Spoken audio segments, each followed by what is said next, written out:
dari kelompok 6 izin mempresentasikan hasil dari diskusi kami yang berjudul States of Matter and Chemical and Physical Properties. Namun sebelum itu ada baiknya kami memperkenalkan diri kami.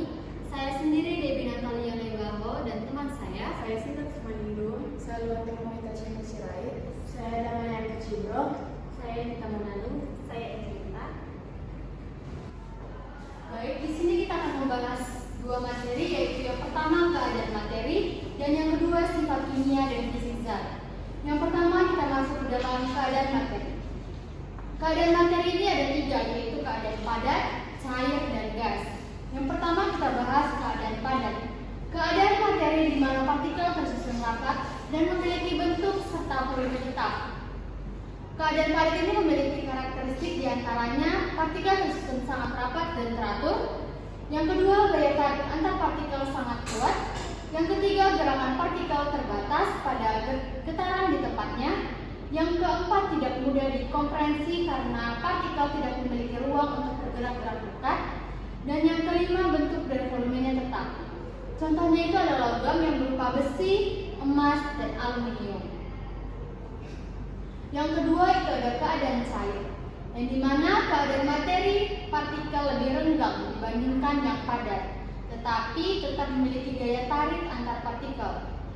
Dia mempunyai karakteristik diantaranya yang pertama, partikel lebih renggang dibandingkan yang padat, tetapi tetap berdekatan. Yang kedua, gaya tarik antar partikel lebih lemah daripada zat padat. Yang ketiga, dapat mengalir dan mengikuti bentuk wadah. Dan yang keempat, volume tetap tetapi bentuk berubah sesuai wujud wadahnya.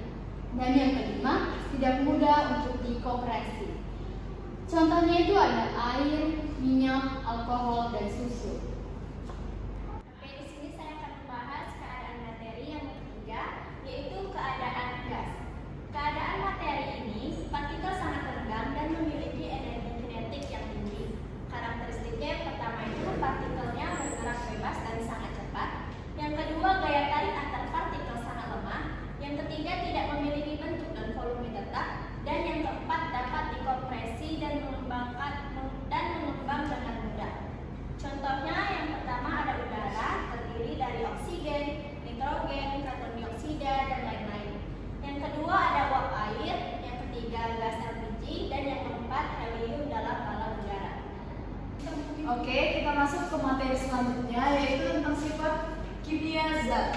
Jadi, sifat kimia adalah karakteristik suatu zat yang berkaitan dengan kemampuannya untuk mengalami perubahan kimia atau bereaksi dengan zat lain. Saat ini, hanya bisa diamati ketika zat mengalami reaksi kimia dan membentuk zat baru. Yang pertama itu ada mudah terbakar atau memiliki kemampuan yang mudah terbakar. Jadi, kemampuan satu zat bereaksi dengan oksigen di udara dan menghasilkan panas serta cahaya itu disebut dengan pembakaran. Contohnya ada kayu dan kertas mudah terbakar menghasilkan karbon dioksida dan air. Yang kedua ada reaktivitas dengan zat lain. Kemampuan satu zat bereaksi dengan zat lain untuk membentuk senyawa baru. Contohnya itu ada besi bereaksi dengan oksigen dan air membentuk karat, yaitu Fe2O3. Yang ketiga ada daya tahan terhadap korosi. Ketahanan suatu logam terhadap reaksi oksidasi dan lingkungan yang menyebabkan korosi atau karat. Contohnya itu ada besi mudah berkarat di lingkungan yang lembab. Yang keempat ada keasaman dan kebasahan atau pH. Kemampuan zat menunjukkan sifat asam atau basa berdasarkan pH. Contohnya itu curah dan asam sitrat bersifat asam atau pH-nya rendah. Sabun dan soda kue bersifat basa atau pH-nya tinggi. 5. Kemampuan beroksidasi atau oksidasi dan reduksi. Kemampuan zat untuk menerima atau melepaskan elektron dalam reaksi kimia. Contohnya, logam seperti besi mengalami oksidasi saat berkarat. Yang kedua, oksigen dalam udara membantu bahan bakar terbakar atau reaksi oksidasi. Dan juga di contoh yang lain seperti pada oksidasi atau seperti pada pembakaran kayu atau kertas. Kayu atau kertas yang terbakar dalam oksigen membentuk CO2 atau H2O. Baru ada juga pembusukan buah. Buah yang terpapar udara mengalami oksidasi menyebabkan perubahan warna dan rasa pada buah tersebut. Pada reduksi seperti contoh fotosintesis, CO2 direduksi oleh tumbuhan menjadi glukosa dengan bantuan cahaya matahari. Ada juga baterai atau yang kita sebut sebagai sel depan. Reaksi redox terjadi saat baterai menghasilkan listrik, misalnya dalam baterai zinc karbon. Zinc mengalami oksidasi dan karbon mengalami reduksi. Yang keenam yaitu perubahan warna dalam reaksi kimia. Beberapa zat mengalami perubahan warna saat bereaksi dengan zat lain. Contohnya kertas lakmus merah berubah menjadi biru dalam fermentasi basah, besi berkarat berubah warna menjadi coklat kemerah. Baik, di sini saya akan menjelaskan tentang sifat fisika zat. Sifat fisika adalah karakteristik suatu zat yang dapat diamati atau diukur tanpa mengubah komposisi kimianya. Sifat ini tidak melibatkan reaksi kimia dan hanya berkaitan dengan keadaan fisik zat.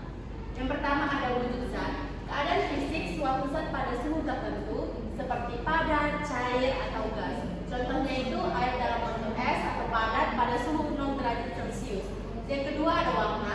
Warna dapat digunakan untuk mengidentifikasi zat, tetapi tidak mengubah sifat kimianya. Contohnya emas berwarna kuning menyilap, tembaga berwarna coklat kemerahan.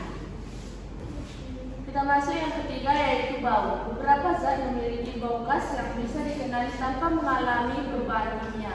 Yang contohnya belerang berbau seperti telur busuk. Yang kedua, alkohol memiliki bau khas yang sangat menyengat. Yang keempat, kerapatan atau massa jenis. Perbandingan antara massa dan volume suatu zat yaitu Rho sama dengan M per V. Contohnya itu air memiliki kerapatan 1 gram per cm kubik. Yang kedua, besi lebih padat daripada aluminium. Sekian presentasi dari kami.